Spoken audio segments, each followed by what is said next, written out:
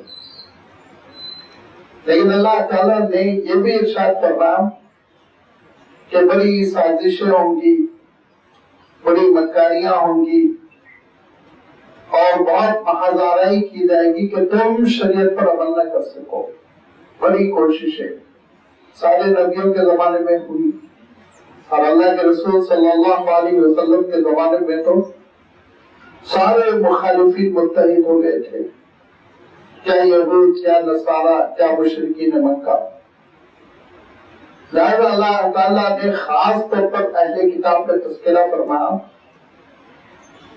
جن میں سر فہرست یہود آتے ہیں، دوسرے نمبر پر عیسائی، اور ان کو اللہ تعالیٰ نے اس لیے مخاطب بنایا اور ان سے تفصیل سے گفتگو فرمائی کہ ان کے پاس کانسیپٹ تھا کتاب کا، تصور تھا رسول کا، ان کے پاس تصور تھا آخرت کا، ان کے پاس عقیدہ تھا شریعت کا، اللہ تعالیٰ کے دین کا، وحی کے نزول کا۔ ان چیزوں سے وہ مانوس تھے، لہذا ان کو یہ حقیقت قبول کرنا چاہیے تھا، غور کرنا چاہیے تھا۔ اللہ کے رسول صلی اللہ علیہ وسلم کی حمایت میں، تائید میں، ایمان قبول کرنے میں ان کو سبقت لے جانا چاہیے تھا۔ چل جائے کہ وہی بڑے دشمن بنے ہوئے ہیں، بڑی مخالفتیں۔ ان میں پہلا سبب تو یہ تھا کہ بنی اسرائیل کو ایک جلسی تھی، ایک حسد تھا کہ یہ کیسے ہو گیا کہ بنی اسماعیل میں نبوت چلی گئی، رسالت چلی گئی۔ اللہ تعالیٰ ارشاد فرماتا ہے، اللہ تعالیٰ کا فضل ہے اور اللہ تعالیٰ اپنے فضل کو نازل کرنے میں، عطا کرنے میں تمہارے مشوروں کا محتاج نہیں ہے کہ کس کو دیا جائے کس کو نہ دیا جائے۔ اللہ عالم حیث یجعل رسالتہ، وہ خود جانتا ہے کہ کس کو رسول بنایا جائے۔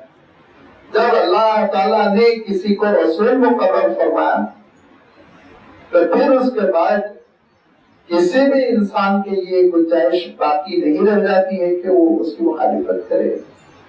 لہذا آپ صلی اللہ علیہ وسلم کی تائید، آپ صلی اللہ علیہ وسلم کی فرما برداری، اور پھر اس حقیقت کے ساتھ کہ اللہ کے رسول صلی اللہ علیہ وسلم کی نشانیاں، آپ کی آمد اور آپ کی آمد کے بارے میں پیشن گوئیاں ان کی کتابوں میں بھری پڑی ہیں اور انتظار میں بیٹھے ہوئے ہیں، اور سوائے اللہ کے رسول صلی اللہ علیہ وسلم کے کوئی اس کا مصداق بن ہی نہیں سکتا۔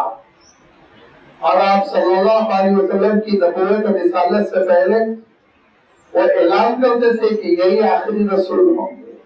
کتنے واقعات ہیں، ورقۃ بن نوفل کا واقعہ جنہوں نے قسم کھا کے کہا تھا یہ وہی کلام ہے جو اللہ تعالیٰ نے موسیٰ پر نازل کیا۔ بحیر راہب کا واقعہ جنہوں نے پورے انشراح کے ساتھ، اعتماد کے ساتھ کہا تھا یہی بچہ آگے چل کے آخری رسول بنے گا، اور آپ کے چچا ابو طالب کو نصیحت کی تھی کہ بچے کی نگرانی کرنا، حفاظت کرنا، بہت سی مخالفتیں ہوں گی، دشمنیاں ہوں گی۔ کتنے واقعات ہیں جس سے یہ صاف پتہ چلتا ہے کہ اللہ کے رسول صلی اللہ علیہ وسلم کو پہچاننے میں ان کو دقت نہیں ہوئی تھی، پہچاننے میں دقت نہیں ہوئی تھی۔ طے آپ سیرت پر یہ، اور ہر مسلمان کی یہ ڈیوٹی ہے، یہ فریضہ ہے کہ اللہ کے رسول صلی اللہ علیہ وسلم کی سیرت از اول تا اخیر پڑھنا چاہیے۔ آپ جب سیرت کا مطالعہ کریں گے تو آپ دیکھیں گے کہ کبھی کبھی ان یہودیوں کے اور عیسائیوں کے وفود اللہ کے رسول صلی اللہ علیہ وسلم کی خدمت میں حاضر ہوئے اور یہ کہہ کر گئے کہ آپ سچے رسول ہیں، لیکن ہم دیکھیں گے اپنی کمیونٹی میں، اپنے لوگوں میں، اپنے خاندان میں مشورہ کریں گے۔ مانع جو چیز تھی، رکاوٹ، وہ رکاوٹ تھی حسد، جلسی، ذات پات، ہمارا خاندان اچھا ہے، تو بنی اسرائیل اور اس میں 12 شاخیں اور بڑے بھائی کی شاخ زیادہ عمدہ. ہم بھی یہ سمجھتے تھے کہ ہندوستان میں جو تقسیم ہے تو 4 ذاتوں کی، لیکن بعد میں معلوم ہوا کہ نہیں، ان کی جو بڑی ذات ہے اس کی بھی 12 13 14 قسمیں ہیں. کوئی شرما ہوتا ہے، کوئی شاستری ہوتا ہے، کوئی یہ ہوتا ہے، کوئی بڑا ہے، کوئی چھوٹا ہے.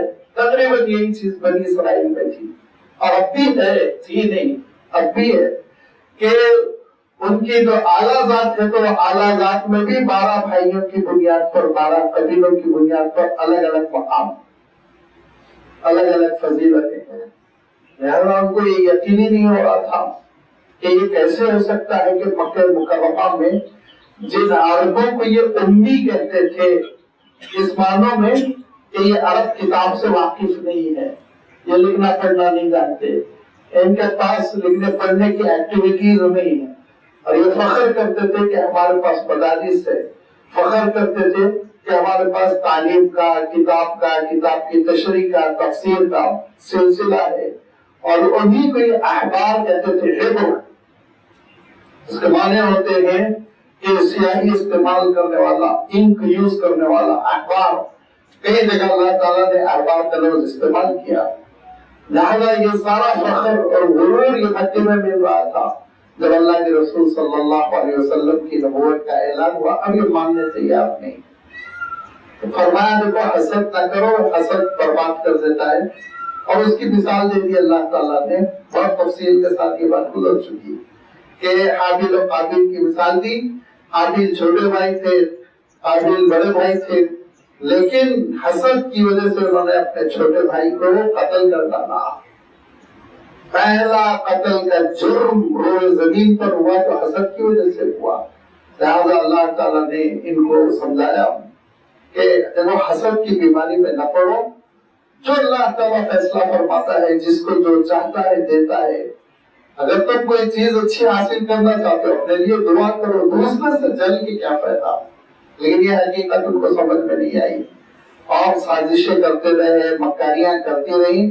اور ایسی مکاریاں کرتے رہے کہ آپ صلی اللہ علیہ وسلم کو شہید کرنے اور قتل کرنے کی 2 مرتبہ کوشش کی. انہوں نے سر پر چٹان پھینکنے کی کوشش کی، زہر کھلانے کی کوشش کی، جادوگری کو آزمانے کی کوشش کی. لیکن اللہ تعالیٰ ارشاد فرماتا ہے کہ اے رسول آپ کی ذمہ داری تبلیغ ہے، پورا دین آپ کو پہنچانا ہے. بلغ ما انزل الیک وَإِن لَّمْ تَفْعَلْ فَمَا بَلَّغْتَ رِسَالَتَهُ وَاللَّهُ يَعْصِمُكَ مِنَ النَّاسِ. حفاظت اللہ کے ذمہ ہے. آپ کی حفاظت اللہ تعالیٰ اس وقت تک کرے گا جب تک کہ آپ کا مشن مکمل نہ ہو جائے. جب مشن مکمل ہو جائے گا، اليوم اکملت لکم دینکم واتممت علیکم نعمتی ورضیت لکم الاسلام دینا، جب یہ اعلان آ گیا تو حضرت ابوبکر صدیق رضی اللہ تعالیٰ عنہ رو پڑے. لوگوں نے پوچھا خوشخبری ہے، دین مکمل ہو گیا. کہا دیکھو مکمل ہونے کے بعد کیا ہوتا ہے؟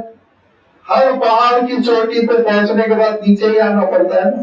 جب آپ پیک پہ پہنچ گئے، آخری اینڈ پہ پہنچ گئے، تب اس کے اوپر تو کوئی چیز نہیں رہے گی. تو فرمایا کہ اب اس کے معنی یہ کہ دھیرے دھیرے ہم سے نعمتیں کم ہوں گی.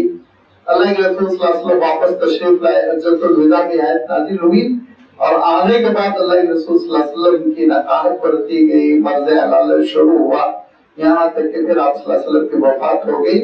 لہذا اللہ تعالیٰ ارشاد فرماتا ہے کہ رسول آپ کی ڈیوٹی ہے کہ آپ جو کچھ نازل ہو رہا ہے پہنچاتے رہیے. آپ فکر نہ فرمائیں کہ آپ کی حفاظت ہوگی کہ نہیں ہوگی، حملہ ہو جائے گا کہ نہیں. اور یہ اس کی تفصیل میں آپ کی خدمت میں رکھ چکا ہوں کہ اللہ کے رسول صلی اللہ علیہ وسلم کو جو انشراح تھا، اطمینان تھا کہ مجھے کوئی گزند نقصان نہیں پہنچا سکتا ہے، اس کے متعدد واقعات ہیں. پھر اللہ تعالیٰ نے جن یہودیوں نے مخالفت کا دامن کھول رکھا تھا، سب سے بڑا محاذ انہوں نے قائم کیا تھا. سب سے بڑا محاذ مکے کے لوگوں کو بلا کر حملہ کرواتے تھے، خود سازشیں کرتے تھے اور بادیہ نشین عرب کے دیہاتوں کو بہکاتے تھے. نفاق پھیلا رکھا تھا اور اسی سازش اور مکاری تھی جو انہوں نے نہیں کی تھی. تو اللہ تعالیٰ نے ذرا سختی کے ساتھ ان کی خبر دی اور ارشاد فرمایا کہ اے نبی آپ رنجیدہ نہ ہوں، اگر یہ آج آپ کے ساتھ بدتمیزی کر رہے ہیں تو یہ تاریخ اٹھا کر دیکھیے حضرت موسیٰ علیہ السلام کے ساتھ کیا کر چکے ہیں.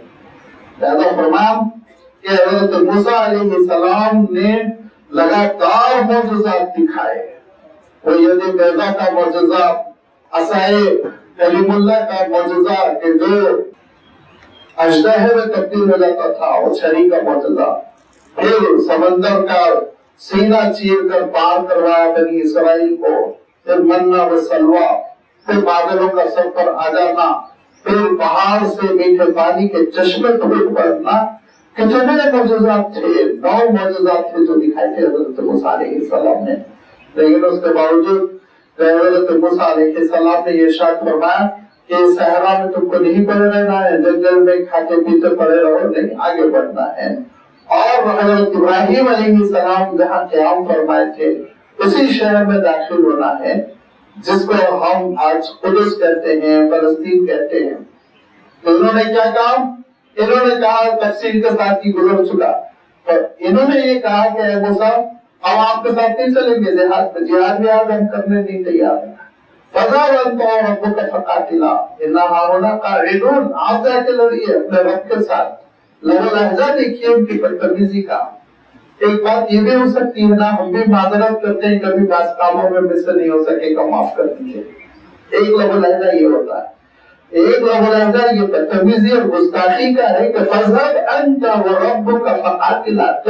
تمہارے رب کے ساتھ جاؤ، جنگ کر لو وہاں پہ. إِنَّا هَاهُنَا قَاعِدُونَ. ہم یہی بیٹھے رہیں گے. تو گئے حضرت موسیٰ علیہ السلام نے، اور وہ آخری دعا تھی جو حضرت موسیٰ علیہ السلام نے اللہ تعالیٰ کے دربار میں ہاتھ پھیلا کی اور کہا کہ اللہ میرا بس نہیں چل رہا ہے جاہل قوم پر، فَافْرُقْ بَيْنَنَا. تو بھائی اللہ فرقت دے دیجیے، میں ان کے ساتھ رہنا نہیں چاہتا ہوں. وہ فوت ہو گئی حضرت موسیٰ علیہ السلام کی. یہ الگ بات ہے کہ 40 سالوں کے بعد پھر وہ داخل ہوئے. یوشع ابن نون جو حضرت موسیٰ علیہ السلام کے جانشین تھے، اس کی کوششوں سے اللہ تعالیٰ نے ان کی تاریخ یاد دلائی. اور آگے بھی آ رہا ہے کہ حضرت داؤد علیہ السلام نے کیسے ان کو بددعائیں دی، حضرت عیسیٰ علیہ السلام نے ان کو کیسی بددعائیں دی. اور یہ حضرت داؤد اور حضرت عیسیٰ کا تذکرہ جو اللہ تعالیٰ نے کیا نا، یہ بگننگ اور اینڈ دونوں پوائنٹ کو اللہ تعالیٰ نے بتا دیا کہ حضرت داؤد علیہ السلام کے دور میں ان کا عروج تھا، اور حضرت عیسیٰ علیہ السلام کے خلاف مکاری کے بعد ان کا زوال، ان کی تابوت میں آخری چیز ٹھوک دیا گیا. لہذا فرمایا ان کا رویہ نبیوں کے ساتھ ایسا ہی رہا ہے. ان کا مسئلہ یہ ہے کہ ارشاد فرمایا کہ وہ ایک نفاق کے ساتھ، دکھاوے کے ساتھ داخل ہوتے ہیں، اور وَهُمْ قَدْ خَرَجُوا بِهِ، اور کفر کے ساتھ یہ نکل جاتے ہیں، کوئی اسلام کا ان پر اثر نہیں ہوتا. ان کا عالم یہ ہے يُسَارِعُونَ فِي الْإِثْمِ وَالْعُدْوَانِ وَأَكْلِهِمُ السُّحْتَ. حرام کھانے کے لیے عجلت کرتے ہیں، گناہوں کو پھیلانے میں عجلت کرتے ہیں، ظلم و زیادتی یہ لادنے اور مسلط کرنے کی کوشش کرتے ہیں، ہمیشہ یہ جنگوں کا ماحول پیدا کرتے ہیں. اللہ تعالیٰ ہے کہ ان جگہوں کی آگ کو ٹھنڈا فرماتا ہے. یہ ان کا عالم یہی ہے کہ ہمیشہ ان کے اندر فساد رہے گا. واللہ لا يحب المفسدین، اور ایسے فسادیوں کو اللہ تعالیٰ پسند نہیں فرماتا. پھر اللہ تعالیٰ نے ان کو ایک دعوت بھی دی اصلاح کی، جس کو ہم کوشش کہتے ہیں، اور یہ کہا کہ اے نبی آپ یہ کہیے قُلْ يَا أَهْلَ الْكِتَابِ لَسْتُمْ عَلَى شَيْءٍ حَتَّى تُقِيمُوا التَّوْرَاةَ وَالْإِنْجِيلَ. اے کتاب والوں تمہاری کوئی حقیقت نہیں، کوئی اہمیت نہیں تا وقت کہ تم تورات کو یا پھر انجیل کو، وَمَا أُنزِلَ إِلَيْكُمْ مِن رَّبِّكُمْ، اور جو کچھ اللہ تعالیٰ نے تم پر نازل کیا اس کو قائم نہ کر لو. کسی کی کوئی اہمیت نہیں. میں ہمیشہ عرض کرتا ہوں کہ جب کبھی کوئی آیت ہم تلاوت کریں اور اس کو تدبر کریں تو اس کے سلسلے میں یہ فیصلہ نہ کریں کہ یہ آیت یہودیوں سے تعلق رکھتی ہے، وہ آیت عیسائیوں سے، یہ مشرکین مکہ سے، اور میرے لیے صرف اللہ تعالیٰ کے وعدے ہیں کہ جنتیں ملیں گی، بہتی ہوئی نہریں اس میں ہوں گی. نہیں، ایسا نہیں ہے. ہر آیت میں ڈھونڈ کر غور کرنا چاہیے کہ اللہ تعالیٰ نے جتنی آیتوں میں پچھلی قوموں کی سرزنش فرمائی تو کہیں ایسا تو نہیں وہی جرم میرے اندر بھی ہے، یہ غور کرنا چاہیے۔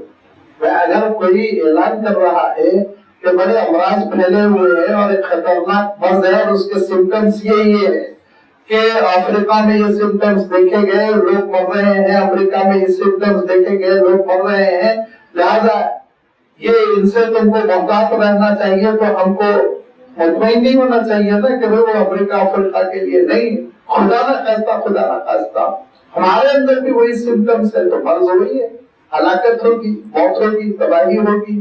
اللہ تعالیٰ کی کوئی لڑائی نعوذ باللہ یہ اسرائیلیوں سے نہیں ہے، اللہ تعالیٰ کی کوئی لڑائی عیسائیوں سے نہیں ہے، مشرکین سے نہیں ہے۔ اللہ تعالیٰ جو ناپسند فرماتا ہے اور اللہ تعالیٰ نے جو اظہار ناراضگی فرمائی وہ صفات پر ہے، گندی عادتوں پر ہے، برائیوں پر ہے، نہ کہ شخصیت پر۔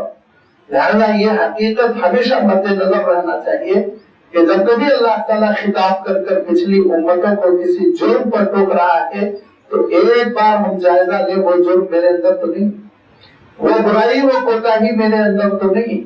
کیا فرمایا اللہ تعالیٰ نے کہ اے کتاب والو تمہاری کوئی اہمیت نہیں ہے، بلا وجہ کتابی کہہ کے اچھلنے کی کوشش نہ کرو، تمہاری کوئی اہمیت نہیں ہے تا وقت کہ تم کتاب کو قائم نہ کرو۔ ہماری بھی کوئی اہمیت نہیں ہے تا وقت کہ ہم کلام اللہ قائم نہ کریں۔ جب ان کے ساتھ یہ معاملہ ہے تو ہمارے ساتھ اسپیشل الگ سے ڈسکاؤنٹ کیوں کہ ہم اللہ کی کتاب قائم نہ کریں اور ہم یہ سمجھے کہ سب سے بڑی امت، سب سے اچھی امت، سب سے پہلے جنت میں داخل ہونے والی امت نہیں۔ معنی یہ ہے کہ تم کو سب سے اچھی کتاب دی گئی، آخری فائنل ایڈیشن ہے اللہ کی کتابوں کا، یہ تم کو دیا گیا، یہ قائم کرو، تم سب سے اچھی امت، خیر امت، امت شہادت کو۔ اگر تم قائم نہیں کرو گے تو لازمی بات ہے وہ بشارتیں تمہارے لیے ذرا مشکوک قسم کی ہیں، جو بشارت اللہ تعالیٰ نے کتاب قائم کرنے والوں کو عنایت فرمائی۔ فرمایا قل یا اہل الکتاب، اے کتاب والو، لستم علی شیء، تم کسی چیز پر نہیں، کوئی تمہاری اہمیت نہیں، حتی تقیموا التوراۃ والانجیل وما انزل الیکم من ربکم، اور جو کچھ تمہارے رب نے تمہاری جانب نازل کیا۔ تورات نازل ہوئی حضرت موسیٰ علیہ السلام کے ماننے والوں کے لیے، انجیل نازل ہوئی حضرت عیسیٰ علیہ السلام کے ماننے والوں کے لیے، وما انزل الیکم من ربکم، اور جو کچھ تمہارے رب نے تمہارے لیے نازل کیا، قرآن پاک ہمارے لیے نازل ہوا ہے۔ لہذا فرمایا کہ دیکھو یہ اللہ کی کتاب ہے، اللہ کی کتاب کو تھامنا، اس کو نافذ کرنا، اس کی تعلیمات کو اپنی زندگی میں جاری کرنا۔ تو یہودی وہ سود کھانے کی وجہ سے اکالون السحت ہو گیا، جہنم کا مستحق ہو گیا، اور مسلمان یہ سود کھاتا رہے تو جنت ہی رہے گا؟ ایسے ہو سکتا؟ ایک ہی جرم پر وہ لعنتی ہو گئے اور اسی جرم پر جنتی ہو گئے، یہ اللہ کے پاس ناانصافی ہے؟ ہرگز نہیں۔ جیسے وہ ذلیل و خوار ہوئے سود کھانے کی وجہ سے، اکالون السحت فرمایا، حرام خوری کے عادی، خدا نہ خواستہ اگر سود کھا رہا ہے، رشوت کھا رہا ہے اور ناجائز مال پھوس رہا ہے اپنے منہ میں، تو اس کے بعد وہ یہودیوں کے راستے پہ چل رہا ہے، اور وہی وعیدیں ہوں گی، وہی سزائیں ہوں گی جو یہودیوں کی ہوگی۔ لہذا ارشاد فرمایا کہ دیکھو وما انزل الیکم من ربکم، اور تمہارے رب نے جو کچھ تمہاری طرف نازل کر دیا اللہ کے رسول صلی اللہ علیہ وسلم کے ذریعے سے، اللہ کی کتاب کی شکل میں، قرآن مجید کی شکل میں، تو یاد رکھو اگر تم اس کو قائم نہیں کر رہے ہو تو تمہاری کوئی اہمیت نہیں، کوئی اہمیت نہیں، تمہاری کوئی حیثیت نہیں۔ جیسے یہودیوں کو وہ بنیامینی کہنے کی وجہ سے، بن یہوذا کہنے کی وجہ سے فضیلت نہیں، اسی طرح تم کو بھی کسی سلسلے نسب سے اپنے آپ کو جوڑ لینے کی وجہ سے کوئی اہمیت ہو جائے گی، یہ تصور کرنا غلط ہے۔ اہمیت ہے تمہاری اس لیے کہ تم اللہ کی کتاب کے حامل ہو، قرآن مجید کے تم حامل ہو، اللہ کی کتاب پر عمل کرتے ہو۔ وَلَيَزِيدَنَّ كَثِيرًا مِّنْهُمْ مَا أُنزِلَ إِلَيْكَ مِن رَّبِّكَ طُغْيَانًا وَكُفْرًا، فرمایا کہ ان کا عالم یہ ہے کہ اے رسول جیسے جیسے آپ پر آپ کے پروردگار کی جانب سے کلام نازل ہو رہا ہے، ان کے اندر نافرمانی بڑھتی جا رہی ہے، غیظ و غضب بڑھتا جا رہا ہے، کفر بڑھتا جا رہا ہے، ایک ایک آیت جیسے جیسے نازل ہو رہی جلے بھنے چلے جا رہے ہیں۔ اللہ تعالیٰ نے ارشاد فرمایا الیوم اکملت لکم دینکم، اور چل گئے، دین مکمل ہو گیا، اللہ کی نعمت مکمل ہو گئی۔ اللہ تعالیٰ نے ارشاد فرمایا فَإِذَا جَاءَ نَصْرُ اللَّهِ وَالْفَتْحُ وَرَأَيْتَ النَّاسَ يَدْخُلُونَ فِي دِينِ اللَّهِ أَفْوَاجًا۔ اب وقت آ گیا ہے کہ اب ایک ایک آدمی اسلام میں داخل نہیں ہو گیا، رسول قبیلے کے قبیلے آئیں گے، وقت کے وقت فوج در فوج لوگ اسلام میں داخل ہو، مارے جلسی کے مرے جا رہے۔ یہ کیسے ہو گیا؟ یہ کیسے ہو گیا؟ ہم تو چاہ رہے تھے کہ اسلام کے پودوں کو جڑ سے اکھاڑ کر پھینک دیں، یہاں کی ترقی ہوتی جا رہی، اضافہ ہی اضافہ ہوتا جا رہا ہے۔ فلا تحسب علی القوم الکافرین، آپ کو کافروں پر مایوس ہونے کی ضرورت نہیں، کفر پر مر رہے آپ مایوس نہ ہو، آپ کا کام تبلیغ ہے، آپ پہنچاتے رہیے۔ ان الذین آمنوا والذین هادوا والصابئون والنصارى من آمن بالله والیوم الآخر وعمل صالحا فلا خوف علیہم ولا هم يحزنون۔ اللہ تعالیٰ کے پاس عالم یہ ہے کہ چاہے وہ مسلمان ہو، ان الذین آمنوا، یا پھر والذین ہادوا، جنہوں نے یہودیت اختیار کر رکھی ہے، والصابئون، یا وہ جو ستارہ پرست تھے، عراق کی قوم تھی جو صابی کہلاتی تھی، جو ستاروں کی پرستش کرتی تھی، جو حضرت ابراہیم علیہ السلام کی دعوت قبول نہیں کی تھی۔ حضرت ابراہیم علیہ السلام نے ستارہ پرستی کے خلاف، ستاروں کو خدا نہ بناؤ، یہ دعوت دی تھی نا، پھر ہجرت کر گئے تھے، وہاں سے چلے گئے تھے، روانہ ہو گئے تھے۔ تو جو قوم کفر پر بچی رہی تھی وہ صابی کہلاتی تھی۔ اگرچہ ان کے پاس بعد میں اور بھی نبی و رسول آئے، لیکن انہوں نے پوری قدر نہیں کی، اور ویسے ہی وہ اپنے پرانے مسلک پہ پڑے رہے۔ پھر فرمایا والنصارى، اور عیسائی جو نصارہ کہلاتے تھے، اس بنیاد پر کہ حضرت عیسیٰ علیہ السلام کا تعلق ایک خاص علاقے سے تھا، ناصرہ، اور اس علاقے کو کہتے تھے، اب بھی ہے وہ شہر فلسطین میں، تو اس بنیاد پہ وہ نصارہ کہلاتے تھے۔ فرمایا چاہے کوئی یہودی ہو، چاہے صابی ہو، چاہے عیسائی ہو، چاہے مشرک ہو، من آمن باللہ والیوم الآخر، اللہ پہ ایمان قبول کر لے اور آخرت پر ایمان قبول کر لے، اور ایمان کے ساتھ ساتھ وعامل صالحا، اعمال کی اصلاح کر لے، گناہوں سے باز آ جائے، اللہ تعالیٰ کے پاس اس کے لیے وعدے ہیں، فلا خوف علیہم ولا هم يحزنون، کہ اس کو نہ خوف ہوگا اور نہ ہی غم ہوگا۔ خوف فیوچر کا ہوتا ہے، کل کیا ہونے والا ہے پتہ نہیں، کوئی بیماری آ لگے گی، کوئی حملہ ہو جائے گا، اٹیک ہوگا، کوئی دشمنی سے قتل کر ڈالے گا، یہ سارے اندیشے، خوف۔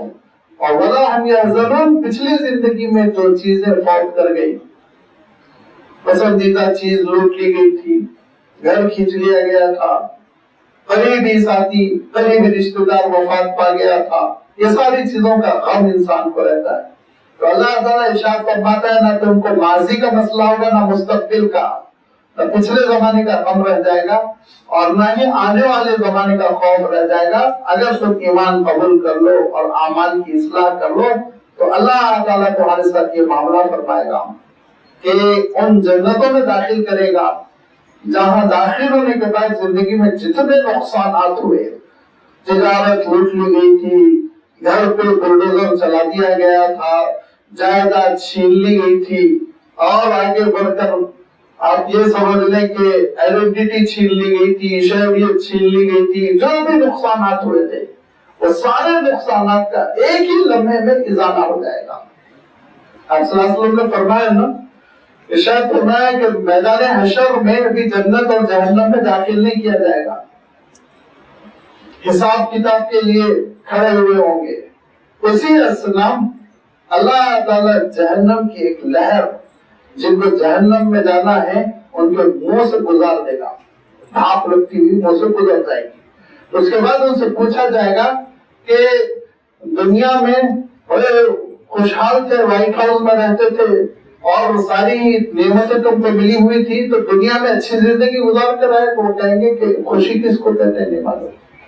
راحت کس کو کہتے ہیں نہیں معلوم ہم کو، ایک ہی لہر میں کو پتا چل جائے گا آخرت کس کو کہتے ہیں، جہنم کس کو کہتے ہیں۔ ارشاد فرمایا جس کو جنت میں داخل ہونا تو بہت لٹا پیٹا رہا، پریشان حال رہا دنیا میں، لیکن اپنے ایمان پر جمع رہا، نیکیوں پہ جمع رہا، اس کے چہرے سے بس جنت کے باہر کی ایک لہر گزرے گی، اور اس کے بعد اس سے پوچھا جائے گا تکلیف کس کو کہتے ہیں، کتنی تکلیفیں اٹھائی تو کہے گا تکلیف کس کو کہتے ہیں نہیں معلوم، مطلب وہ راحت کی زندگی گزار کر آیا۔ ایک ہی ہوا کیا گزرے گی، بہار کیا گزرے گی کہ تکلیف وہ بھول جائے گا۔ یہ ہے جس کو فرمایا کہ فلا خوف علیہم ولا هم يحزنون، جنت میں داخل ہونے کے بعد تو دل اتنا مطمئن خوش ہو جائے گا، پچھلی ساری زندگی کے صدمے بھول جائے گا، آنے والے کل کا ڈر نہیں رہے گا۔ کیوں؟ فرمایا کہ ہمیشہ بننا ہے نا، جنت میں نکلنے کا تو ڈر نہیں، بالکل اطمینان کی زندگی جو نصیب ہوگی، وہ اطمینان والی جنت کی زندگی کا ایک ہلکا سا اثر اس کے دل پر اس دنیا میں ہی ہو جاتا ہے۔ اس دنیا میں بھی اس کا دل بہت مطمئن، قانع، اللہ پر بھروسہ۔ ابھی آپ نے دیکھا ہوگا نا فلسطینیوں کو پورا خاندان لوٹا جا رہا ہے، لیکن کیا کریں؟ حسبنا اللہ نعم المولا نعم الوکیل، دل کا ایک اطمینان ہے۔ یہ اطمینان اس وقت نصیب ہوتا ہے جب ایمان پکا ہو، خالص ہو، راسخ ہو دل و دماغ میں۔ ارشاد فرمایا فلا خوف علیہم ولا هم يحزنون لقد اخذنا ميثاق بني اسرائیل، ہم نے بنی اسرائیل سے بھی معاہدہ لیا تھا کہ شریعت پر عمل کرو، شریعت بھی عطا کی تھی۔ وارسلنا الیہم رسلا، اور ہم نے ان کے پاس کئی رسولوں کو بھیجا۔ رسول فرمایا، رسول نے کئی رسولوں کو بھیجا، لیکن کیا معاملہ ہوا؟ كلما جاءهم رسول بما لا تهوى انفسهم فريقا كذبوا فريقا يقتلون، جب ان کے پاس اللہ کے وہ رسول آئے جو ایک ایسی شریعت لائے تھے، ایسا دین لائے تھے جس دین میں ان کے خواہشات نفس کی رعایت نہیں کی گئی تھی۔ بما لا تهوى انفسهم، جو دلوں میں خواہشات تھی، وہ خواہشات کی ہوائیں نفس کی رعایت نہیں تھی، اللہ کا دین تھا۔ یاد رکھیے دو چیزیں ہیں، ایک ہوائے نفس ہے اور ایک اللہ کا دین ہے۔ یہ دونوں میں سے ایک پر ہی کشتی پر سوار ہو سکتا ہے انسان، دونوں کو ساتھ لے کے نہیں چل سکتا۔ اللہ تعالیٰ کا دین اللہ کی مرضی کا نام ہے، اس کے حکم کا نام ہے، اور خواہشات نفس وہ حرام کی طرف لے جاتی ہے، خواہشات نفس بے ایمانی کی طرف لے جاتی ہے، رسول کی مخالفت کی طرف لے جاتی ہے۔ بما لا تهوى انفسهم، ایسے رسول آئے جو اللہ کا دین لے کر آئے، اور اللہ کا دین جب آیا تو ان کی تجارت میں جو بے ایمانیاں تھی اس پر تنقید تھی، ان کی جو غلط عادتیں تھی اس پر تنقید تھی، ان کے معاشرے میں جو غلط رسم و رواج تھے اس کی مخالفت تھی، تو انہوں نے کیا کیا؟ فریقا کذبوا، نبیوں کے ایک گروپ کو تو انکار کر دیا، وفریقا یقتلون، اور کچھ نبیوں کو تو قتل بھی کر ڈالا، کچھ نبیوں کو انہوں نے شہید بھی کر دیا۔ اب اس میں آپ جانتے ہیں حضرت زکریا علیہ السلام ہے، حضرت یحییٰ علیہ السلام ہے، اور چاہے تو آپ نام لے لیں حضرت عیسیٰ علیہ السلام کا، کیونکہ انہوں نے تو پوری کوشش کی قتل کرنے کی، اللہ تعالیٰ نے بچا لیا۔ وَحَسِبُوا أَلَّا تَكُونَ فِتْنَةٌ، اور وہ یہ سمجھے کہ اللہ کی آزمائش نہیں آئے گی، ایسا نہیں، غلط تصور کیا۔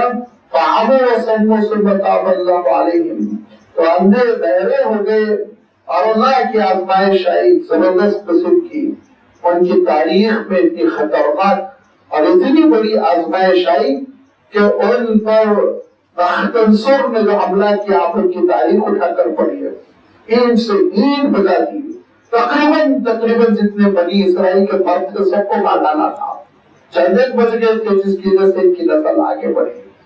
اور جیسے بکروں کو اور جانوروں کو گلے میں رسی ڈال کے لے جایا جاتا ہے، ویسے ہی ان کے قیدیوں کو لے گیا تھا، وہ لے کر چلا گیا تھا، قصہ ختم کر دیا تھا۔ بعد میں ان میں سے ایک اہل اللہ تھے، ان کے بعد ان کو نبی بھی مانتے ہیں، ان کی دعائیں تھی کہ اللہ تعالیٰ نے فتوحات عنایت فرمائی۔ پھر اس کے بعد اللہ نے ان کی توبہ قبول کی، اور توبہ قبول کرنے کے بعد ٹھیک ٹھاک ہو گئے، 700-800 سال تک جمتے رہے، ترقی کرتے رہے، نسلیں بڑھتی رہی، پھیلتے پھولتے رہے، پھر نافرمانی کرتے چلے گئے. حضرت زکریا علیہ السلام کے ساتھ دست درازی کی, حضرت یحییٰ علیہ السلام کے ساتھ بدتمیزی کی, حضرت عیسیٰ علیہ السلام کو صلیب پہ چڑھانے کی کوشش کی, اور اس کا نتیجہ یہ نکلا کہ پھر اللہ تعالیٰ نے روم کے ایک بادشاہ کو بھیجا, 35 نامی بادشاہ, جس بادشاہ نے ان کو چھٹی کا دودھ یاد دلا دیا, ختم کر دیا قصہ. ہیکل سلیمانی کو ایسا زمین دوز کیا کہ اس کا مقام ان کو یاد نہیں رہ گیا کہ کس مقام پہ ہیکل سلیمانی, اس مقام پہ بلڈنگ تھی وہ پتہ نہیں ان کو. ایسا اس نے میدان کو صاف کر دیا. لہٰذا اللہ تعالیٰ ارشاد فرماتا ہے ثم عموا وصموا كثير منهم, توبہ قبول کر لینے کے بعد اور اللہ تعالیٰ عافیت و سلامتی دینے کے بعد پھر یہ اندھے و بہرے بنے, نافرمان ہوئے, بغاوت کی, تو پھر قصہ ختم ہو گیا. واللہ بصیر بما یعملون, اللہ تعالیٰ جو کچھ وہ کر رہے ہیں اس سے واقف ہے. اور یہی ان کی کوششیں جاری رہی. تو اللہ تعالیٰ نے صلاح الدین ایوبی رحمۃ اللہ علیہ کے ہاتھوں ان کو ٹھیک کیا. یہ ان کی کوششیں جاری رہی تو اللہ تعالیٰ نے جرمنی میں پچھلے صدی میں ان کے ساتھ جو معاملہ ہوا وہ تاریخ جانتی ہے.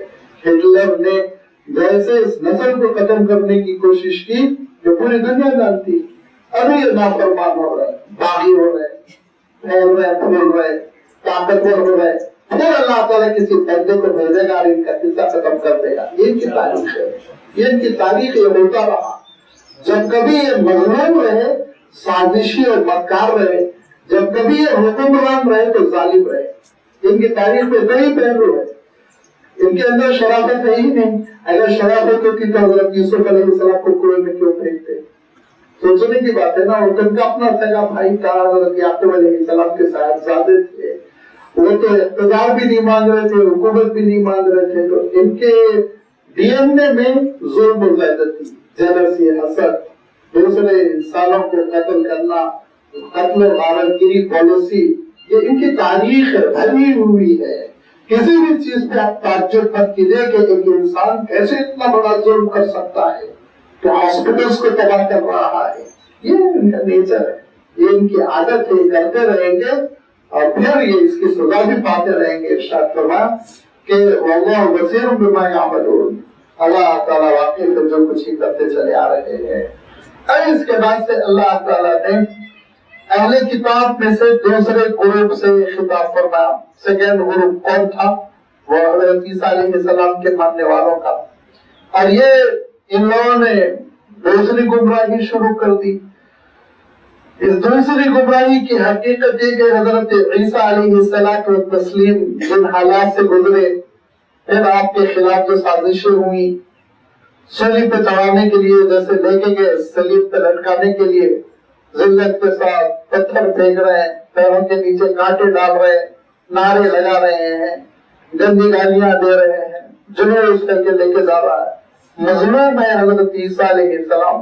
اور پھر اچانک اس مجمع سے حضرت عیسیٰ علیہ السلام غائب ہو جاتے ہیں. اس سے پہلے سورہ نساء میں یہ وضاحت آپ کی خدمت میں رکھی گئی تھی جب اللہ تعالیٰ نے ارشاد فرمایا کہ وما صلبوہ وما قتلوہ یقینا فرفعہ اللہ الیہ, نہیں صلیب پہ چڑھا سکے, صلیب پہ نہیں لٹکا سکے, قتل نہیں کر سکے, اللہ نے آسمان پر اٹھا دیا.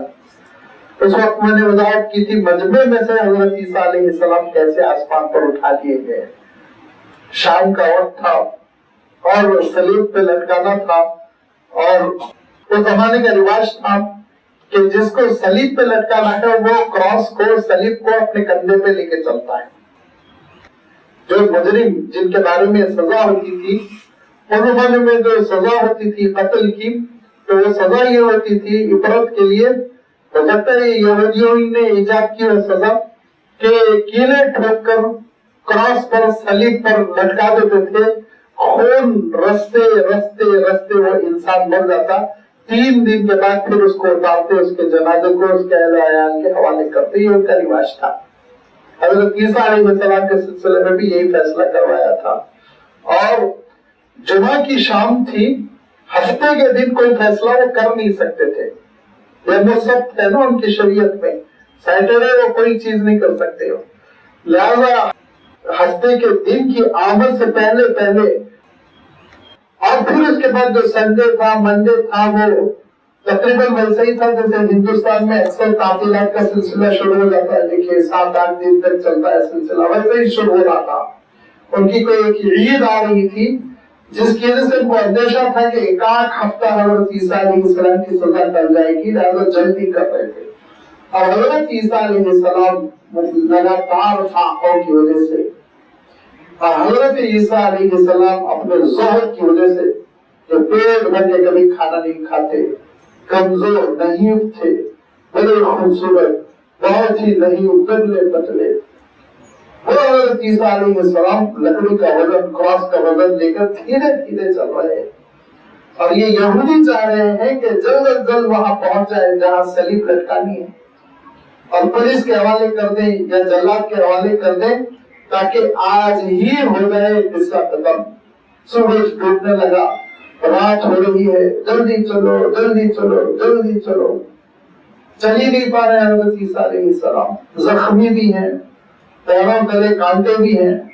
لہذا حضرت عیسیٰ علیہ السلام کی رفتار جب انہوں نے دیکھی کہ نہیں بڑھ رہی ہے تو انہی میں سے ایک شخص جس کے سلسلے میں ان کے بعد مورخین نے لکھا کہ شمعون قرینی نامی وہ شخص پہلوان اچھل ہوا تھا جو آگے آگے تھا، وہ کہنے لگا ایک کام کرو، یہ صلیب یہ کراس میرے کندھے پہ رکھ دو، میں کھٹاکھٹ پہنچا دیتا ہوں، تم لوگ عیسیٰ کو لے کر آؤ۔ لہٰذا بات طے ہو گئی اور اس کے کندھے پہ کراس رکھ دیا گیا۔ وہ دوڑ کے وہ طاقتور کھاتا پیتا تیزی سے آگے بڑھا، اندھیرا ہو چکا تھا، جلاد انتظار میں تھا۔ لہٰذا جیسے ہی دیکھا کہ کراس لے کر ایک صاحب آ رہے ہیں تو سمجھ گیا کہ یہی کرمنل ہے، مجرم ہے، اسی کو کراس پہ لٹکانا ہے۔ لہٰذا پکڑا، باندھا، ٹوکا، کھاٹا، جو بھی لٹکا دیا۔ وہ چیختا رہا میں نہیں ہوں میں نہیں ہوں۔ اس نے کہا صاحب مرنے والا میں نہیں ہوں، یہی کہتا ہے۔ ادھر مجمع میں حضرت عیسیٰ علیہ السلام پہ نظر دیا ہے کہ وہ آسمان کو اٹھا دیے گئے تھے، فرشتے حاضر ہوئے اور حضرت عیسیٰ علیہ السلام کو لے کر چلے گئے۔ تو ان کی روایتوں میں آتا ہے، جس کو وہ آج مانتے نہیں، بیوقوف ہیں، کہ بی بی مریم جب تیسرے دن لاش لینے گئی اپنی بہن کے ساتھ، حضرت عیسیٰ علیہ السلام کی والدہ اور حضرت عیسیٰ علیہ السلام کی خالہ، یہ دونوں میت لینے کے، گھر میں مرد نہیں تھا وارث بننے کے لیے، دو خواتین جب لاش لینے کے لیے جا رہی تھی تو فرشتے آئے اور کہا کہ آپ واپس جائیے بی بی، وہ جو لاش لٹک رہی ہے نا وہ آپ کے بیٹے کی نہیں ہے، آپ کا بیٹا محفوظ ہے۔ اس کے بعد حضرت بی بی مریم روح ہو گئی، عبادتوں کے لیے خلوت نشی ہو گئی، پھر نظر نہیں آئی، وہ تبھی وہ وفات ہوگی آپ کی بعد میں، لیکن وہ بالکل الگ ہو گئی، اپنی عبادتوں میں لگی رہی، دل میں تسلی ہوگی کہ میرے بیٹے کو صلیب پہ نہیں لٹکا سکے۔ لہذا یہ جو حالات ہوئے مظلومیت کے، اور جو حضرت عیسیٰ علیہ السلام کے چاہنے والے تھے وہ بڑے رنجیدہ ہوئے، پھر ان کے اوپر حکومت کا ظلم شروع ہوا تو بھاگے جنگلوں میں، تہ خانوں میں اور غاروں میں۔ انہی میں اصحاب الکہف بھی تھے، 7 لوگ جو کہف کے غار میں، جو جارڈن میں آج ہے، اس غار میں جا کے انہوں نے پناہ لی۔ لہذا یہ جو مظلومیت کا ماحول رہا نا، اس مظلومیت کے ماحول کا فائدہ اٹھاتے ہوئے پال نامی ایک شخص نے حضرت عیسیٰ علیہ السلام کی تعلیمات کو بگاڑنے کی کوشش کی اور کہا کہ وہ خدا کے بیٹے ہیں۔ ایکسپلائٹ کیا ہمدردیوں کو، سمپتی کا ووٹ لیا، اور اس کے بعد اس نے کہا کہ حضرت عیسیٰ علیہ السلام نعوذ باللہ خدا کے بیٹے، اللہ کے بیٹے ہیں، لا حول ولا قوت الا باللہ۔ اب جب اللہ کے بیٹے ہیں تو لازمی بات ہے خدا اور بیٹا دو تو نہیں ہوتے، لہذا کیا کرنا چاہیے؟ بیچ میں روح القدس کو داخل کیا اور ٹرینیٹی کا قصہ شروع ہوا۔ اللہ تعالی ارشاد فرماتا ہے کہ یہ غلطی نہ کرو، لقد کفر الذین قالوا ان اللہ هو المسیح ابن مریم، کفر کیا ان لوگوں نے جنہوں نے کہا کہ مسیح ابن مریم بھی خدا ہے۔ نہیں ہے خدا، وہ انسان ہے، اور ان کے انسان ہونے کی ایسی دلیل دی اللہ تعالیٰ نے کہ آپ دنگ رہ جائیں گے۔ فرمایا دیکھو هو المسیح ابن مریم، کیا فرمایا؟ اگر اللہ تعالیٰ چاہتا تو ارشاد فرماتا ان اللہ ہوا عیسیٰ یا ہوا المسیح، لیکن ابن مریم کہتے ہیں مریم کا بیٹا ہے، وہی مریم جن کی والدہ حضرت حنا ہے، وہی مریم جن کے والد حضرت عمران ہے۔ تو حضرت عیسیٰ علیہ السلام کی والدہ بھی ہے، خالہ بھی ہے، نانا بھی ہے، نانی بھی ہے، ددیال نہیں ہے، والد نہیں ہے۔ تم خدا کے نانا، خدا کی نانی، خدا کے پرنانا، خدا کے پر نانی کیا سوچ رہے ہو؟ تم کس طرح کی باتیں سوچ رہے ہو؟ وہ ابن مریم ہے، مریم کے بیٹے ہیں۔ یہ الگ بات ہے کہ اللہ تعالیٰ نے اپنی قدرت کاملہ کا مظاہرہ فرمایا اور والد کا واسطہ نہیں رکھا تھا۔ میں نے اس کی قدرت ہے۔ اللہ تعالیٰ ارشاد فرمایا اگر اسی بنیاد پر حضرت عیسیٰ کو خدا مانتے ہو تو حضرت آدم کو تو زیادہ مانو، ان کے تو والد بھی نہیں ہے نا، والدہ بھی نہیں ہے، دونوں پیرنٹس نہیں۔ لہذا فرمایا کہ دیکھو ان مثل عیسیٰ عند اللہ کمثل آدم، آدم کے ماں باپ نہیں ہے، حضرت عیسیٰ کے باپ نہیں ہے۔ لہذا خدائی کی یہی وجہ ہے حضرت آدم زیادہ حقدار ہے کہ ان کو ہم خدا مانے، نعوذ باللہ۔ لیکن فرمایا نہیں، خدا تو اللہ تعالیٰ بس ایک ہے۔ اور حضرت عیسیٰ نے کیا کہا؟ وقال المسیح یا بنی اسرائیل اعبدوا اللہ ربی وربکم۔ ساری زندگی حضرت عیسیٰ علیہ السلام دعوت دیتے رہے کہ اے بنی اسرائیل اللہ کی عبادت کرو، جو میرا بھی رب ہے تمہارا بھی رب ہے، ہم سب کا رب اللہ ہے، اس کی عبادت کرو۔ مسیح کا لفظ اللہ تعالیٰ نے ارشاد فرمایا جو حضرت عیسیٰ علیہ السلام کا ٹائٹل ہے، کیونکہ حضرت عیسیٰ علیہ السلام جب چھو لیتے، مساح کے معنی چھو لینا، ٹچ کرنا، تو حضرت عیسیٰ علیہ السلام کو اللہ تعالیٰ نے جو معجزات دیے ان معجزات میں سے یہ ہے کہ نابینا کو چھو لیتے تو بینائی آتی ہے، جس کو وائٹ بیماری ہو گئی ہے، سفید برس، اس کو سہلا دیتے تو نارمل ہو جاتا۔ معجزہ تھا یہ حضرت عیسیٰ علیہ السلام کا، اس بنیاد پر آپ مسیح کہلائے، چھو لینے والا، ٹچ کرنے والا۔ لہذا فرمایا حضرت عیسیٰ علیہ السلام نے ساری زندگی دعوت دی اعبدوا اللہ ربی وربکم، میرے اور تمہارے رب اللہ ہی کی عبادت کرو۔ انہ من یشرک باللہ، فرمایا جو اللہ کے ساتھ شرک کرتا ہے فقد حرم اللہ علیہ الجنہ، اللہ تعالیٰ نے اس کے لیے جنت حرام قرار دی ہے۔ دونوں طرح کا شرک کہ نعوذ باللہ کسی انسان کو اتنا آگے بڑھا دے آپ مخلوق کو کہ اللہ کی صفات میں شامل کر دے، جیسے عیسائیوں نے حضرت عیسیٰ علیہ السلام کے سلسلے میں کیا، یا پھر یہ کہ نعوذ باللہ اللہ تعالیٰ کو مجبور کر دے، کمزور کر کے نیچے لے آئے، فرش سے عرش تک لے آئے، نعوذ باللہ، دونوں شرک ہے۔ اللہ کو بالکل سمجھنا جیسے یہودیوں نے کیا، جد اللہ قبل اللہ، اللہ کے ہاتھ ٹائٹ ہے کام۔ تو یہ دونوں قسم کے شرک جب تمہارے اندر آئیں گے تو یاد رکھو جنت تمہارے لیے حرام ہو جائے گی۔ اللہ تعالیٰ رزاق ہے، اب کسی اور کو رزاق سمجھا جائے، اللہ تعالیٰ زندگی دینے والا ہے، کسی اور کو زندگی دینے والا سمجھا جائے، اللہ تعالیٰ موت سے دوچار کرنے والا ہے، کسی اور کو موت دینے والا سمجھا جائے، اللہ تعالیٰ علم دینے والا ہے، کسی اور کو علم دینے والا سمجھا جائے، اللہ تعالیٰ غیب سے مریض کو شفا دینے والا ہے، دواؤں کے ذریعے نہیں، دوائیں تو ڈاکٹر صاحب بھی دے لیں گے۔ اب اگر کوئی یہ سمجھتا ہے کہ ایسی صفت کسی اور میں ہے کہ وہ بغیر دوا کے شفا دے سکتا ہے، شرک کر رہا، اللہ تعالیٰ کے ساتھ شریک کر رہا ہے اس کی صفت عطا میں۔ لہذا جو اللہ تعالیٰ کی خاص صفتیں ہیں اس میں اللہ کے ساتھ کسی اور کو شامل کرنا شرک، اور فرمان جو شرک کرے گا فقد حرم اللہ علیہ الجنہ، اللہ تعالیٰ اس پر جنت حرام قرار دیا۔ وَمَأْوَاهُ النَّارُ، اس کا ٹھکانہ آگ، اس کا ٹھکانہ آگ ہوگا۔ اور یہ دیکھیں اسلام کی جو بنیاد ہے نا وہ شرک سے بیزارگی، اسلام کی جو بنیاد ہے توحید خالص، اللہ کی صفات میں کسی کو شریک نہ کرنا۔ وَمَا لِلظَّالِمِينَ مِنْ أَنصَارٍ، ایسے ظالموں کا قیامت کے دن کوئی مددگار نہیں ہوگا، کوئی کام نہیں آئے گا کہ آ کے حجت کرے، ان کی سفارش کرے، ان کو جہنم سے نکال کر جنت میں داخل کرے، ہرگز نہیں۔ لَقَدْ كَفَرَ الَّذِينَ قَالُوا إِنَّ اللَّهَ ثَالِثُ ثَلَاثَةٍ، کفر کیا ان لوگوں نے جنہوں نے کہا اللہ تعالیٰ تین میں سے ایک ہے۔ تو کہتی یہی تو ہے نا تثلیث، کیا ہے کہ اللہ تعالیٰ وہ ان کی اصطلاح میں اقنوں میں اول، اقنوں میں ثانی، ہولی اسپرٹ، روح القدس، اقنوں میں ثالث حضرت عیسیٰ علیہ السلام۔ یہ تین خدا ہے ان کے پاس، تین خدا مل کے ایک ہوتا ہے، اور ایک بچ کر تین ہوتے ہیں، بیچاروں کی میتھمیٹکس بھی کمزور ہے، ایک ایک ہے، تین تین ہے۔ تو کیسے ہو سکتا ہے؟ لاجک تو مانتی ہی نہیں نا. یا تو کہو دین ہے ٹھیک ہے جیسے ہمارے پاس ہے کہ ہر ذرے میں شنکر ہے ٹھیک ہے ایک عقیدہ ہے تم کم سے کم یہ تو سمجھ میں آ رہا ہے نا کہ لاجک ہے ان کے پاس. یہاں تو کوئی لاجک ہی نہیں ہے. یہاں تو یہ کہ وہ تین ایک ہے اور ایک پھر وہ تین ہے. نعوذ باللہ. وما من الہ الا الہ واحد. اللہ کے سوا کوئی معبود نہیں وہ تنہا خدا ہے. ارشاد واقعہ ہے لازمی بات ہے.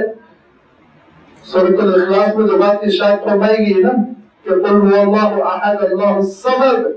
دنیا میں اس کو ضرورت نہیں ہے. بیٹے کی اولاد کی ضرورت اس کو ہوتی ہے جس کو موت آنے کا اندیشہ ہے تو ختم ہو جائے گا. تو اس کے ختم ہونے کے بعد اس کی نسل جاری رہے اس لیے اولاد ہوتی ہے. جانوروں میں بھی یہ مسئلہ ہے کہ ان کی نسل چلتی رہے.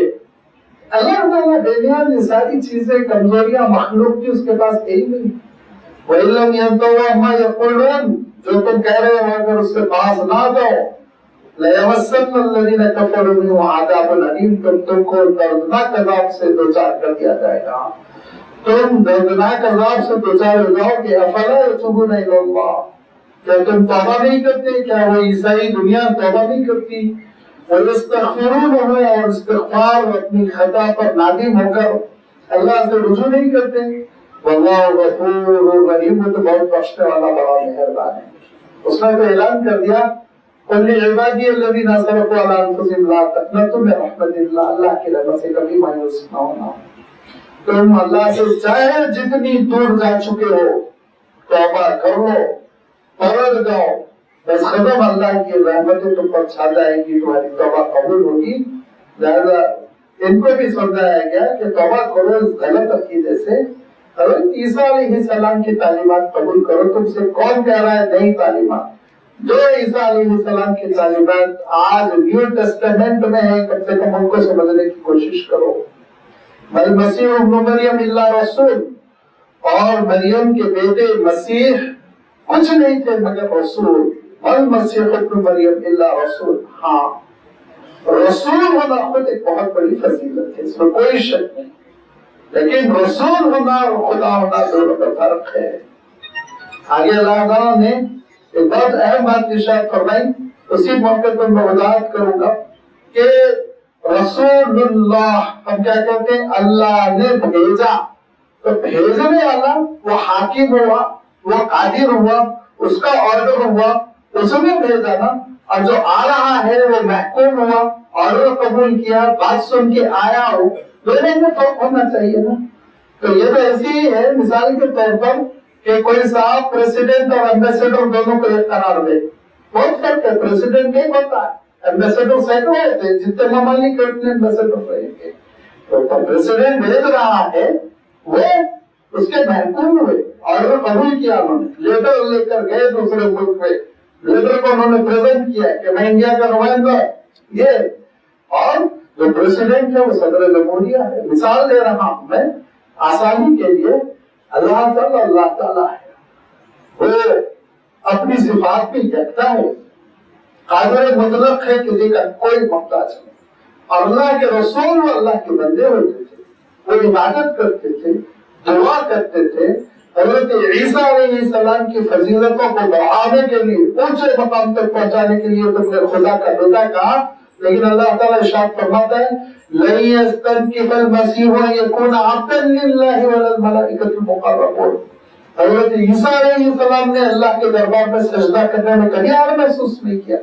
بندگی کرنے میں پریشانی بدلنے میں دامن پھیلا کے دعا کرنے میں حضرت عیسیٰ علیہ السلام نے نہ صرف یہ کہ آر نہیں محسوس کیا بلکہ فضیلت محسوس کی.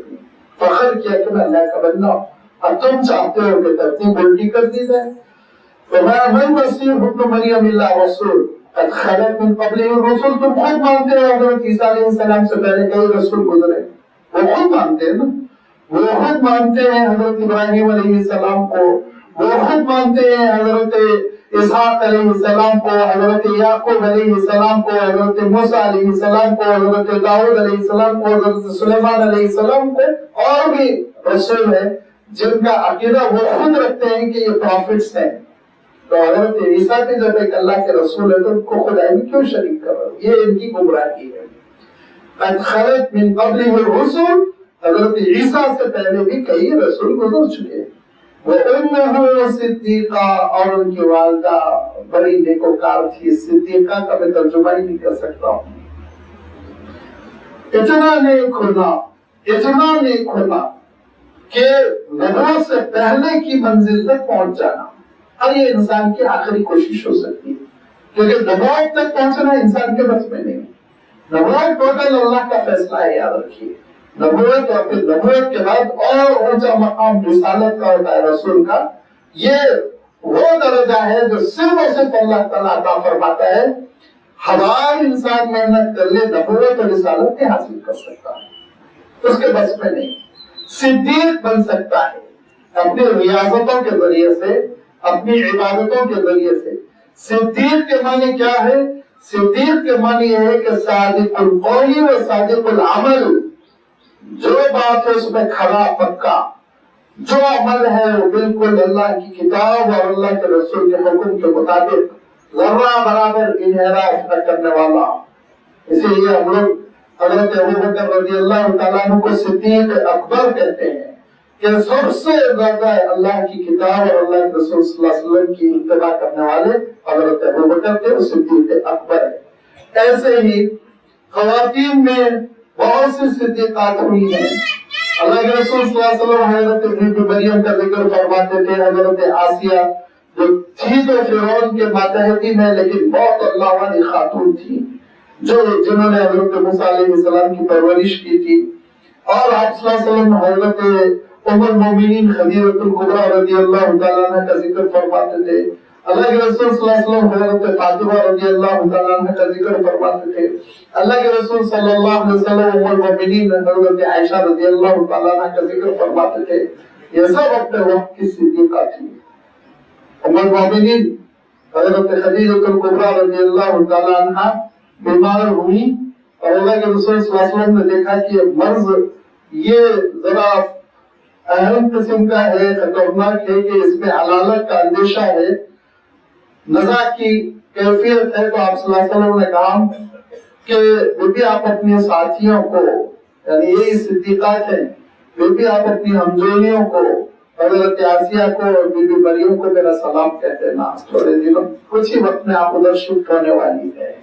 تو یہ وہ خواتین ہیں جو دین کے لیے، اللہ کے حکم پر، اللہ کے دین کے لیے استقامت، ثابت قدمی، وہ بی بی مریم میں، کہ حضرت بی بی مریم جن کے بارے میں اللہ تعالیٰ ارشاد فرماتا ہے اے ایمان والوں، تمہارے لیے حضرت بی بی مریم یہ ایک اسوہ ہے، ایک ایگزامپل، ایک نمونہ ہے، کہ صدقت بھی کلمات ربیہا وکتبہ، اللہ کی کتابوں، اللہ کے احکام پر پوری طرح ثابت قدم، صادق القول، صادق العمل، کہ بچپن میں ان کو وقف کر دیا گیا مسجد اقصی میں، لیکن انہوں نے کسی بات پر احتجاج نہیں کیا کہ یہ سزا مجھے کیوں دی جا رہی۔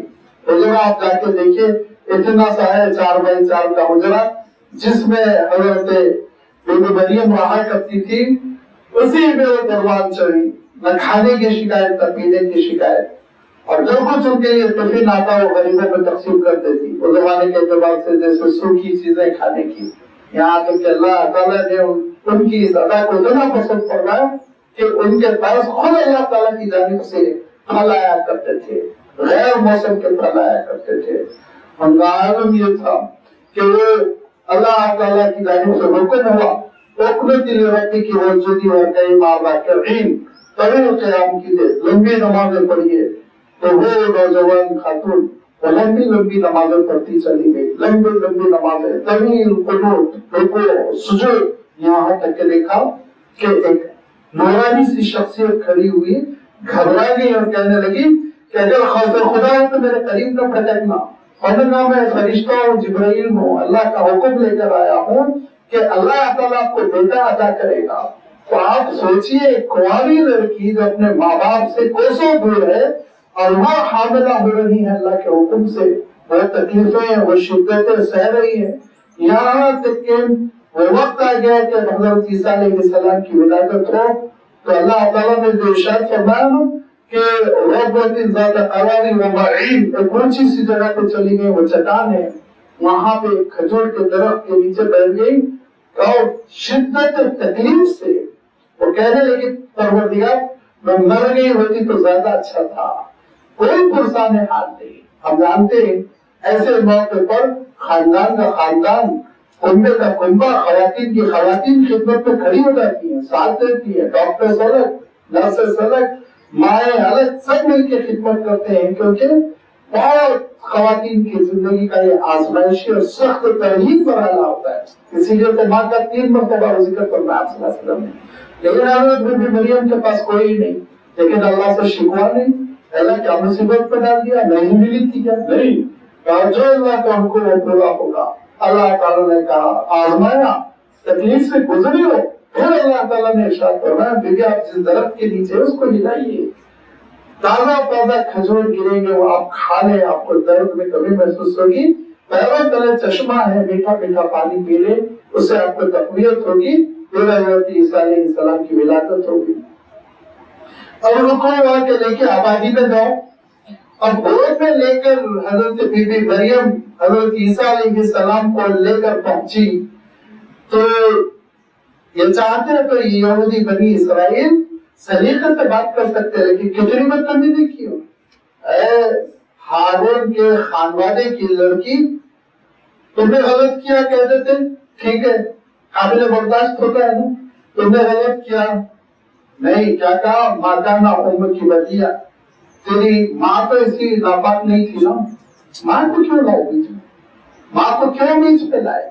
جبکہ حضرت حنا حضرت عمران کی جو اہلیہ تھی، وہ حضرت عمران ان کے زمانے کے صدر امام تھے، آپ کی اصطلاح میں کہہ رہا ہوں، اس وقت بہت اونچا مقام تھا، انتقال فرما چکے تھے اس وقت کو، لیکن حضرت بی بی مریم کے جو والد تھے یعنی حضرت حنا کے شوہر، وہ حضرت عیسیٰ علیہ السلام کے نانا حضرت عمران، وہ بہت بڑے بزرگ تھے، بنی اسرائیل میں ان کی بڑی مقبولیت تھی، اللہ والے تھے، معتکف رہتے تھے، عبادتیں کرتے تھے، ایسے نیک خاندان کے سلسلے میں اتنی بدتمیزی کے ساتھ کہنا تیری ماں پہ گندی گئی تھی، کیا گزری ہوگی سوچیے حضرت بی بی مریم پہ، صبر کیا ہو تو کیسے کیا ہوگا۔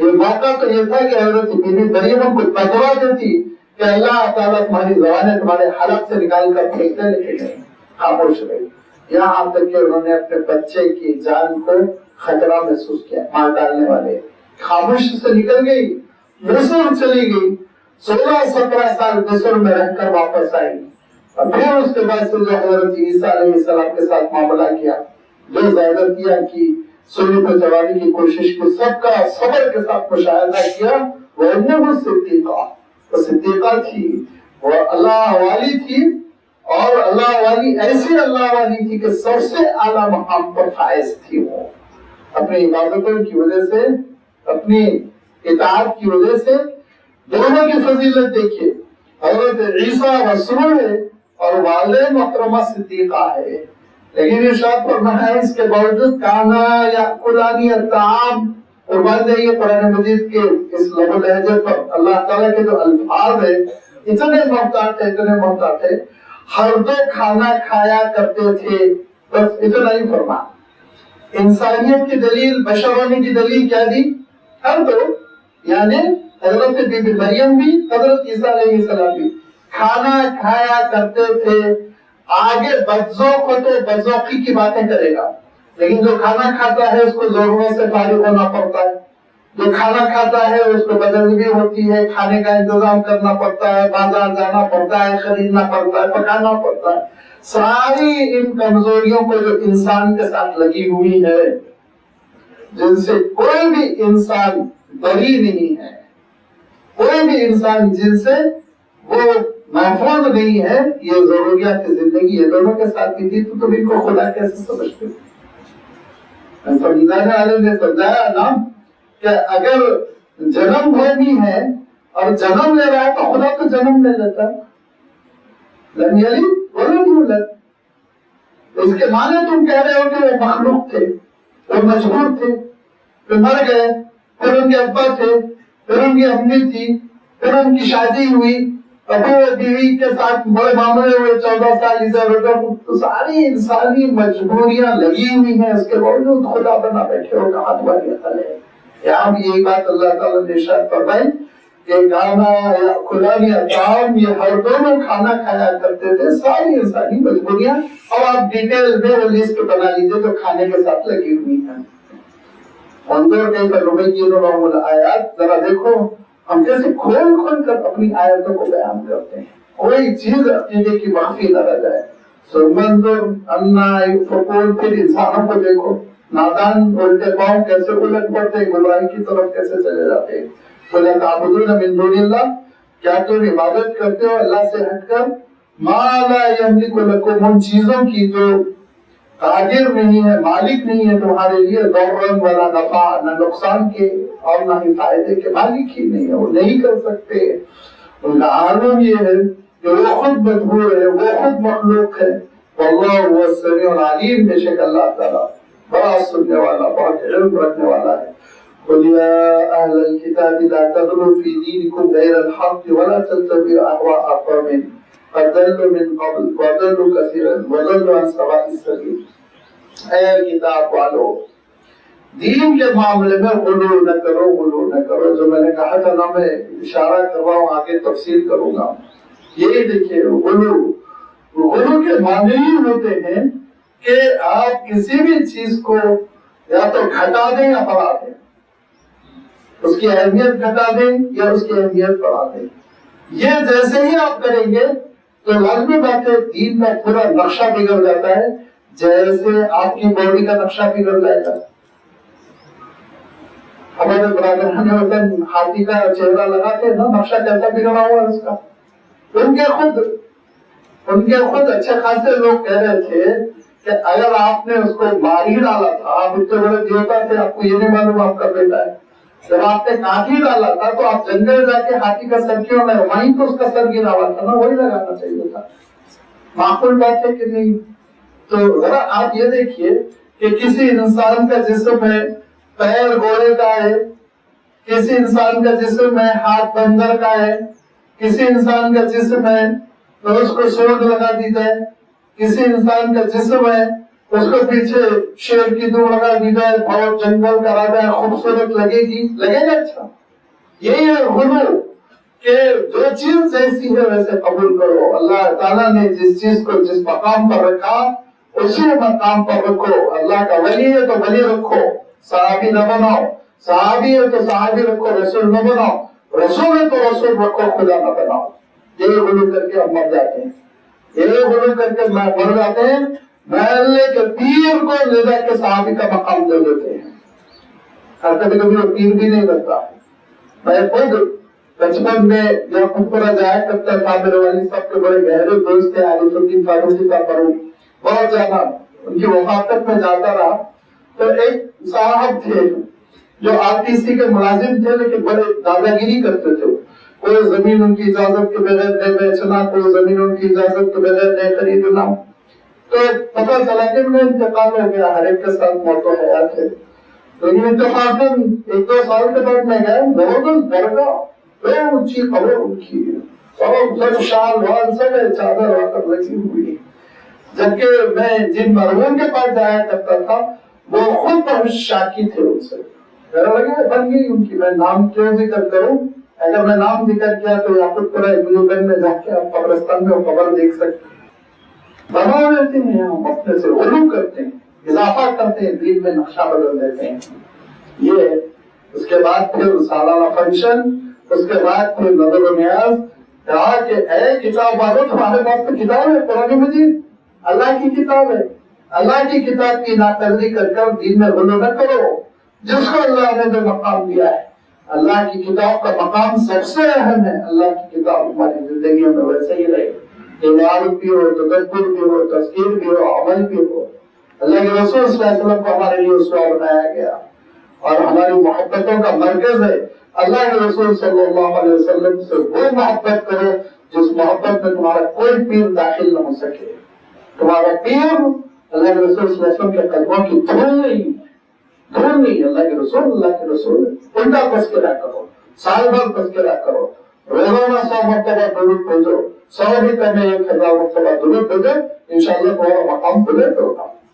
اللہ کے رسول صلی اللہ علیہ وسلم نے فرمایا کہ قیامت کے دن مجھ سے وہ لوگ بہت قریب رہیں گے جو کثرت سے مجھ پہ صلاۃ و سلام بھیجتے تھے۔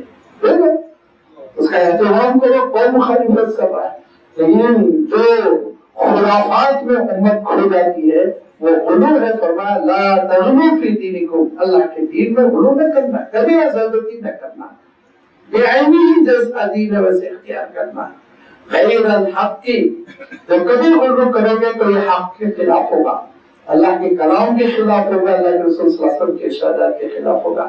وَلَا تَتَّبِعُوا أَهْوَاءَ قَوْمٍ، کچھ لوگوں کی خواہشات کے غلام نہ بنو کہ ان کی خواہش ایسا ہونا چاہیے، میری خواہش ایسا ہونا چاہیے، نہیں، اللہ اور اس کے رسول کے احکام کے پابند بنو۔ اور بالخصوص ارشاد فرمایا کہ عیسائی دنیا کا مسئلہ کیا ہوا کہ رومیوں سے بہت متاثر ہوئے۔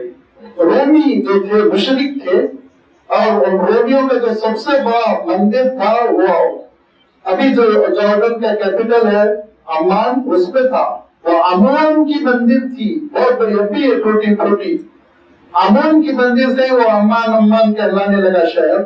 تو مشرق قوم تھی رومیوں کی، یہ رومی بہت اثر کر گئے عیسائیوں پر، چونکہ ان رومیوں نے مدد کی نا عیسائیوں کی، عیسائیوں کے ساتھ ہو گئے تھے، یہودیوں سے انہوں نے جنگ کی تھی، تو ان کے اثرات قبول کر کر انہوں نے شرک شروع کر دیا، مجسمے بنائے تو کس کے بنائے؟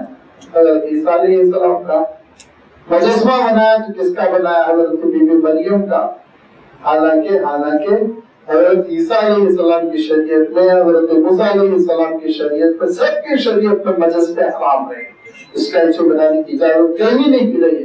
پھر بھی قد ضلوا من قبل، کہ یہ ایسی قوم کی پیروی کر گئے جو ان سے پہلے گمراہ ہو چکی تھی، اور پھر اس کے بعد انہوں نے وَأَضَلُّوا كَثِيرًا، بہت سارے لوگوں کو گمراہ کر دیا۔ یاد رکھیے گمراہی یہ بالکل کورونا کی طرح ہے، بہت پھیلتی ہے۔